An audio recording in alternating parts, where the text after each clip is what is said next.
Committee on Science, Space, and Technology come to order.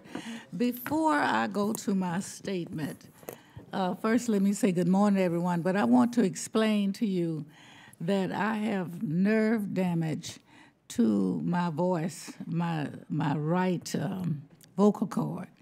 So there are times when my voice will fade and come back, and sometimes not hear at all. I did have the surgery to try to restore the sound, but it still gives me a little problem. So just be aware that my mood does not change with my voice. And I know that we had a caucus meeting this morning, as everyone did, but let me welcome everyone. Without objection, the chair is authorized to declare a recess at any time, and without objection, the chair is authorized to postpone further proceedings when a recorded vote is ordered. But hopefully that won't happen this morning. By way of process today, I'll recognize myself for an opening statement, and of course they'll be followed by my ranking member. I must tell you that it's odd, really odd, to call somebody sitting next to me a ranking member. That's been my label for the past 8 years at least. And but anyway, I'd like to first welcome all of our new and old members of the committee, and I'm excited about the upcoming Congress, and I think we'll do some good bipartisan things in this committee. I always say that the Science Committee is about the future.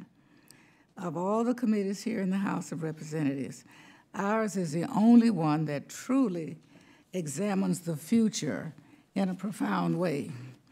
I view our jobs on this committee as ensuring that the United States remains the world leader in science and innovation, and very importantly, has the right educational and workforce development programs so that we can always remain the best and the most qualified workforce in the world. I think and I hope that this focus will lend itself to bipartisan efforts by the committee. This committee works best when members from both sides of the aisle are invested in the work product. Even on more contentious topics like climate change, it would be my hope that the Science Committee will be a place for bipartisanship, as we'll be looking for innovative solutions to the problem. And to be clear, we are not a committee that writes tax or regulatory law, but one that focuses on the ways that science and technology can address critical issues. Today, we take up a rules package that reflects our desire to get off on the right foot. The changes we're proposing today are largely to take the committee back to more of the practices we had in the past. In some cases, that includes more consultation with the ranking minority member, Mr. Lucas, and I welcome that consultation. I think this committee has in the past worked better together when the chair and ranking member worked collaboratively. Obviously, there might be some times where Mr. Lucas and I disagree, but I hope to do so respectfully and without trampling on the rights of the members of the committee. I look forward to working with all of the members of this committee of this Congress, and now recognize the ranking member to make his opening statement. Mr. Lucas. Thank you, Chairwoman. I appreciate the opportunity to be here. And I would note, first and foremost, it's a privilege to not only be a ranking member of this esteemed committee with all its jurisdictions, but the privilege and honor of being a member of Congress in itself. And I look forward to serving alongside all the new and returning members as we kick off the 116th Congress. And I would also note, Chairman, not to be remiss, but being a lifelong Oklahoman and having spent all my life next door to the great Republic of Texas, I can assure those members who've not been around a good Texas member of Congress, when a Texan wants to be heard, he or she will be heard. So I'm confident, Eddie, we'll understand everything you're communicating clearly. With that, I'd like to congratulate you on your chairmanship, and we'll have a good working relationship. We've had a good working relationship for years now, so it comes as no surprise that preparing together for the committee's organization this Congress has been both positive and productive. I believe this bodes well for our ability to make meaningful progress on our shared priorities. We have important work ahead of us, harnessing American innovation to improve energy efficiency and effectiveness, supporting pioneer research and basic science at our national labs, promoting cutting-edge technology like AI, machine learning, cybersecurity solutions that create new jobs and keep our country competitive and secure, improving access to STEM education and building America's STEM workforce, maintaining America's global leadership in space exploration. We've already gotten started with bipartisan legislation to support innovative entrepreneurs through the I-Corps program. We have a bill to curb sexual harassment in the scientific and academic communities. And our Energy and Water Research Integration Act will encourage the development of innovative technologies for water use, reuse, and recovery in the energy sector. I'm looking forward to moving these bills together. I believe the rules we are voting on today will allow for efficient committee work. Thank you, Madam Chairman. Thank you, Mr. Thank you, Ms. Pursuant to the notice, the committee meets to organize for the 116th Congress and adopt the rules of the committee.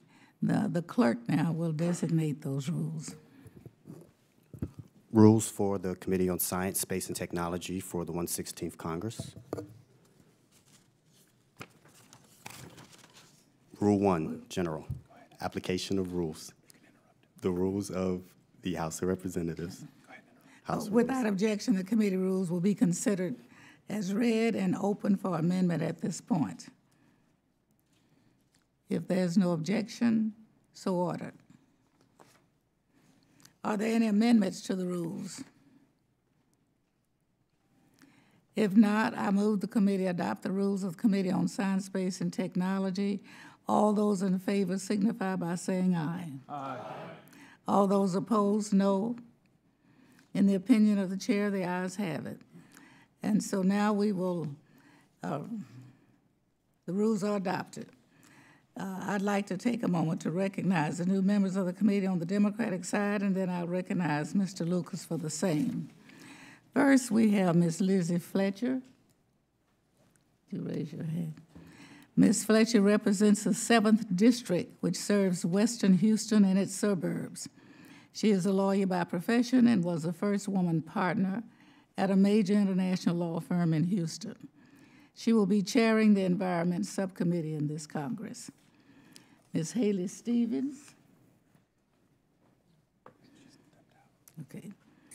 She comes to us from Michigan's 11th District. She has spent a career in economic and workforce development, including launching a STEM education program with middle and high school students. She will be able to make an ample use of this experience in her role as chair of the Research and Technology Subcommittee.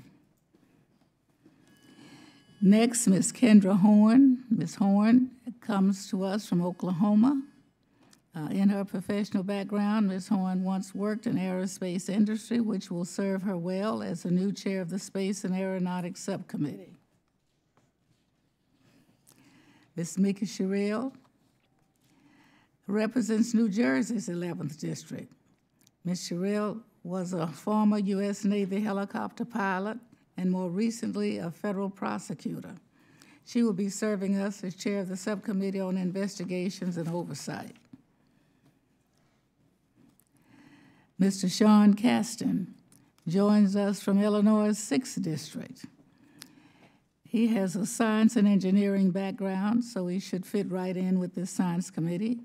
He also co-founded Recycled Energy Development, a company focused on recycling waste energy and converting energy facilities to cleaner, more economic use.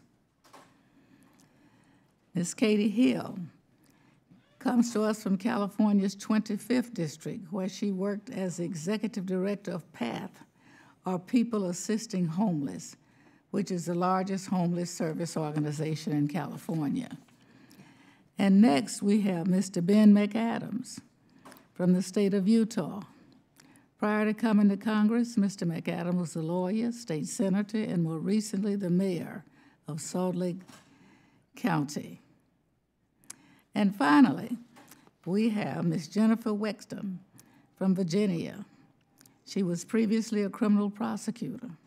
She also served as a board member of the Loudoun County Community Services Board, and more recently, she served as a state senator.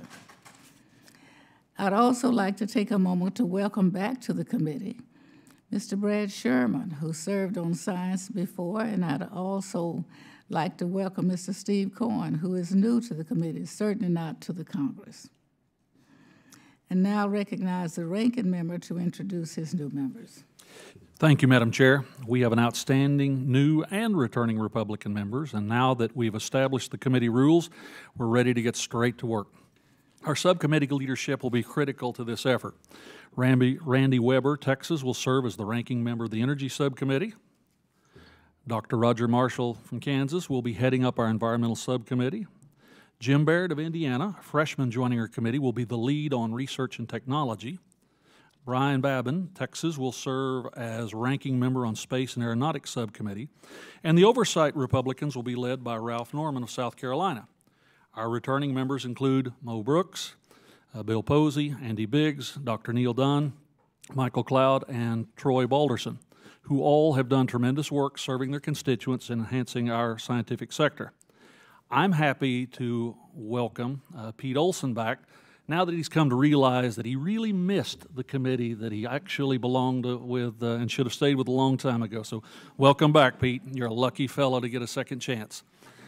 I'd like to welcome Anthony Gonzalez of Ohio and Michael Waltz of Florida, our other freshman members. Anthony represents Ohio 16 in the northeast of the side of the state. He has a BA in philosophy from Ohio State University and an MBA from Stanford University. You might know him better as a receiver from the Colts from 2007 to 2012. No one ever remembers my athletic ability, Eddie, but that's beside the point. Michael represents Florida 6 on the Eastern Shore, just north of Orlando. He has his bachelor's in international studies from Virginia Military Institute. He served as a Green Beret with multiple combat tours in Afghanistan, Middle East, and Africa. And after his return, he advised Vice President Dick Cheney on counterterrorism policy. And our Jim Baird, PhD, our new subcommittee ranking member for Research and Technology, represents Indiana 4 on the western edge of the state. He has both a bachelor's and a master's in animal science from Purdue University and a PhD in monogastric nutrition. By the way, if you're not familiar with monogastric nutrition, visit with Jim. It's a fascinating science all in itself. Ask any good livestock person. From the University of Kentucky, and he's also a decorated Vietnam veteran. His distinguished service to our country was recognized with a Bronze Star and 2 Purple Hearts. We have medical professionals, PhDs, farmers, veterans, small business owners who will each bring their own unique expertise to the issues that lie ahead of us. The work we do here directly benefits our competitiveness, our economy, our knowledge base, and our technological growth. I'm looking forward to getting started with these priorities and driving American scientific progress. Thank you, Madam Chair. Thank you very much. Let me welcome all of the returning and new members. We look forward to working with you all. Is there a question or a comment at this point from anyone? Hearing none, then we have concluded our business for today, and the meeting is adjourned.